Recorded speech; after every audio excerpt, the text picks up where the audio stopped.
চিংড়ি মাছের বড়া এভাবে কে কে রান্না করে খেয়েছেন? খুবই মজার হয় খেতে। একবার হলে আপনারা এটা ট্রাই করতে পারেন। হ্যালো এভরিওয়ান, আসসালামু আলাইকুম। সাবিয়াস রেসিপিতে আপনাদের স্বাগত। আজকে আমি চিংড়ি মাছের বড়া রান্না করব। এটা খেতে খুবই ভালো লাগে। চলুন তাহলে রেসিপিটি দেখে নিই। আজকে চিংড়ি মাছের বড়ার জন্য এখানে আমি ছোট চিংড়ি নিয়েছি। চিংড়িটা শুধু মাথাটা ফেলে দিয়েছি। এখানে চাইলে আপনারা যে কোনো চিংড়ি মাছই কিন্তু নিতে পারবেন। এখন আমি এখানে একটা ব্লেন্ডার জার নিয়েছি, হ্যান্ড ব্লেন্ডার নিয়েছি আমি। আপনারা চাইলে যে কোনো ব্লেন্ডারে ব্লেন্ড করে নিতে পারবেন বা পাটায়ও বেটে নিতে পারবেন। এই তো মাছটা আমার ব্লেন্ড করা হয়ে গেছে। তারপরে এখানে আমি হাফ কাপের চেয়ে কম হবে আমি ডালটা ভিজিয়ে রেখেছিলাম আগের থেকে। ফুলে কিন্তু বেশ অনেকখানি হয়ে গেছে। আমি এখন ডালটা দিয়ে দিব, ডালটাও একসাথে ব্লেন্ড করে নিব। এটা চাইলে আলাদা করে ব্লেন্ড করে নিতে পারবেন বা আলাদা করেও পাটায় বেটে নিতে পারবেন। এই তো আমার ব্লেন্ড করা হয়ে গেছে। আমি এখন একটা বাটিতে নিয়ে নিব। যেহেতু আমার দুইটাই ব্লেন্ড করে নিতে হবে, এই জন্য আমি একসাথেই করে নিয়েছি। ঝামেলাটা কম হয় একসাথে করে নিলে। এই তো আমি চিংড়ি মাছটা বাটিতে নিয়ে নিলাম।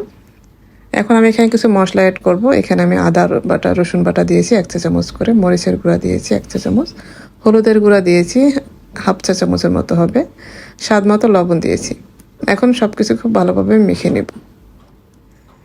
মেখে নেওয়া হয়ে গেলে আমি চুলায় চলে যাব। চুলায় একটি কড়াইয়ে আমি পানি দিয়েছি। পানিটা ফুটে আসলে তারপর এখানে আমি চিংড়ি মাছের বড়াগুলি দিয়ে দিব। বড়াটা আমরা পানিতে প্রথমে সেদ্ধ করে নিব। বড়াটা দিয়ে একদমই নাড়াচাড়া করা যাবে না। কিছুক্ষণ অপেক্ষা করলে দেখবেন সব বড়াগুলি এইভাবে ভেসে উঠবে পানির উপরে। তারপরে আমরা উল্টে দিব। এটা কিন্তু খুব বেশিক্ষণ জাল করতে হবে না, 5 মিনিটের মতো জাল করলেই হয়ে যাবে। এই তো বড়াগুলি আমার সেদ্ধ হয়ে গেছে। আমি এখন তুলে নিব। তুলে আমি একটা চালনির মধ্যে রেখে দেব, যদি পানি থাকে পানিটা যেন ঝরে যায়। এরপরে চুলায় আমি একটি ফ্রাই প্যান বসিয়েছি। এখানে আমি তেল দিয়ে দিয়েছি। তেলটা গরম হওয়ার পরে আমি বড়াগুলি দিয়ে দিব। এখন বড়াটা একটু ভেজে নিতে হবে। এটা আমরা হাই হিটে ভেজে নেব। এক পাশে যখন কালার চলে আসবে তারপর আমরা এটা উল্টে দিব। এটা আমরা খুব বেশিক্ষণ কিন্তু ভাজবো না, 2 পাশ উল্টে দিয়ে আমরা এটা তুলে নিব। এই তো বড়াগুলি কিন্তু আমার ভাজা হয়ে গেছে, সুন্দর একটি কালারও চলে আসছে। আমি এখন এগুলি তেল থেকে তুলে নিব। এখন আমি একই তেলের মধ্যে কিছু আলু ভেজে নিব। এখানে আমি 2টা আলু ছোট ছোট করে কেটে নিয়েছি, ধুয়ে তারপরে একটু হলুদ আর লবণ মাখিয়ে নিয়েছি। এখন আমি আলুগুলি একটু ভেজে নিব। একটু লাল লাল করে ভেজে নিতে হবে। আলুগুলি ভেজে নিলে কিন্তু এটা খেতে বেশি ভালো লাগবে। এই তো আলুগুলি আমার ভাজা হয়ে গেছে, আলুগুলিও তুলে নিব।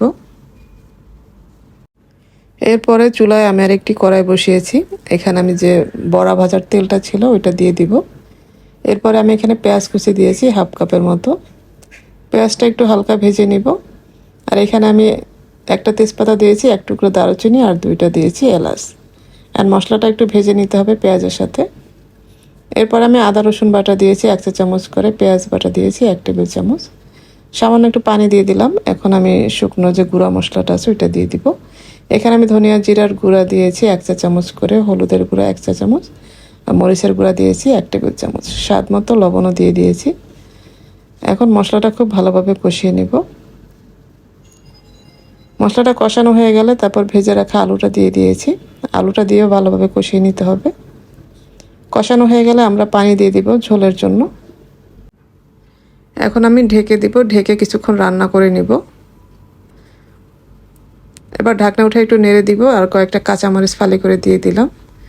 এরপর আমি আরও কিছুক্ষণ রান্না করে নিয়েছি। আলুটা সেদ্ধ হয়ে গেছে। আলুটা সেদ্ধ হওয়ার পরে ভেজে রাখা বড়াগুলি দিয়ে দিয়েছি, দিয়ে আমি কিছুক্ষণ ঢেকে রাখবো। এটা এখন আমরা লো মিডিয়াম আঁচে রান্নাটা করে নেব। এই তো আমাদের রান্নাটা হয়ে গেছে। আমি কিছুটা ধনিয়া পাতা দিয়ে এখন দমে রেখে দিব। এই তো আমার তৈরি হয়ে গেল বড়া রান্নাটা। দেখছেন কতটা সুন্দর হয়েছে, খেতে অসম্ভব মজার। আশা করছি আজকের রেসিপিটি আপনাদের ভালো লেগেছে। ভালো লাগলে লাইক, কমেন্ট এবং শেয়ার করে দিবেন। যারা আমার রেসিপিগুলি ফেসবুক থেকে দেখেন পেজটি ফলো করার অনুরোধ রইল। আর যারা ইউটিউব থেকে দেখেন চ্যানেলটি সাবস্ক্রাইব করার অনুরোধ রইল। সবাই ভালো থাকবেন। পরবর্তী রেসিপি দেখার আমন্ত্রণ রইল। আজকে এ পর্যন্তই। আল্লাহ হাফেজ।